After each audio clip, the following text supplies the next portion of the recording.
Alex, what percentage of teams would you say run tempo these days on offense? Oh, geez, it seems like every week we're talking about it. Quite honestly, it's almost more.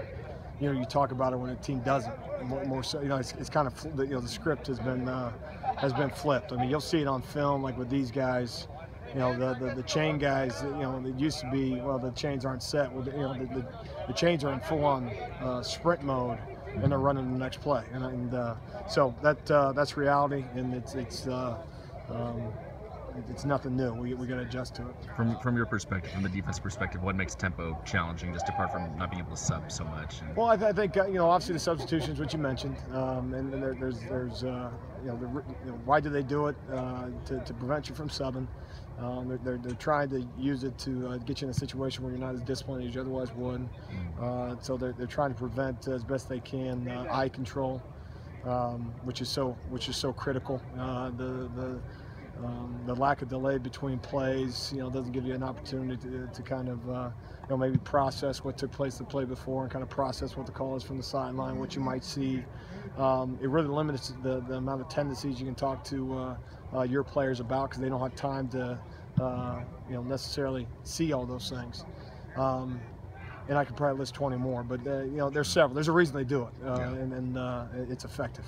It seems like you guys have found a way with scout team to go even faster than an offense could go with the two kind of sets going at the same time. We try as best we can to simulate, and that's difficult. It is, and if you have the numbers, then you can run two scout teams at you and stuff like that. We don't have the numbers to necessarily do that, but our guys do a pretty good job of assimilating as best we can, and then obviously it's important on game day to get the call in so the guys can get lined up.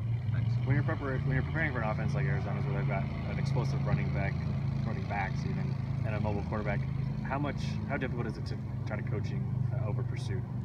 Well, it's difficult to coach everything, because on every single play, they make you defend the entire football field. They make you defend, all 11 guys. I mean, in essence, there's gaps that you got to control, despite the fact that there's routes being ran, and despite the fact that there's routes being ran, there's running backs carrying the football, quarterbacks carrying the football, and so continued on with the run-pass conflict, and so as they make you defend the field, it makes it awful challenging, and they want to put you in situations where you got to make one-on-one tackles, and that's difficult. Obviously a different team than Oregon State, but does the preparation for Oregon State, where they've got such a mobile guy at quarterback, did that help at all from last week training into this week? Well, you hope so, and and you go back to obviously Oregon. I mean, we've kind of seen two-back offenses a couple times. We've seen a couple variations of pistol, variations of spread offense. So we've seen a pretty good mix thus far, and a couple mobile quarterbacks. But these guys are good at what they do. Their track record, their coaching staff, well before they got to Arizona, what they do works. They commit to it, and like most weeks for us, it's going to be a real challenge. Even though he's young, do you think Dion might be getting some snaps at cornerback if he was eligible? He's got some kind of unique size. Yeah, he does. He's getting. He's a guy that we're excited about.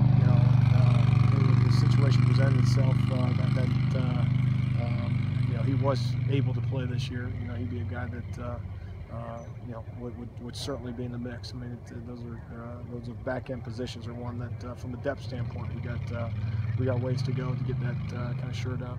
Do you think it's hard for a guy like that to watch other guys his age be out there playing when he just can't? Oh, that's natural. That's a natural reaction for all those guys. And then they got to, it gives them an opportunity to, the positive side is giving them a chance to mature for a year, physically, mentally, all those things. And it's on him to take advantage of it, as much as anything else. Yes.